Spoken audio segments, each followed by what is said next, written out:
భూమి నుండి గంగ బుడగ రూపంలో ఆవిర్భవించడం వల్ల, బుగ్గ అని రాముడు స్థాపించడం వల్ల రామలింగేశ్వరుడు అని ఆనాటి నుండి భక్తులు ఈ దేవాలయాన్ని బుగ్గ రామలింగేశ్వర దేవాలయం అని పిలుస్తున్నారు.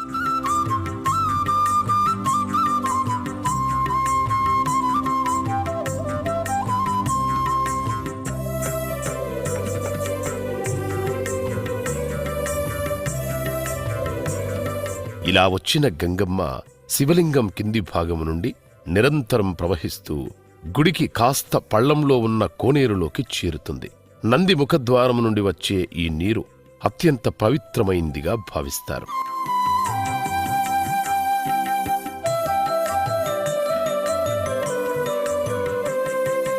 ఇక్కడ కనిపించేటటువంటి నీళ్లు అనేక రకాలైనటువంటి చెట్ల ఔషధ మూలికలతోటి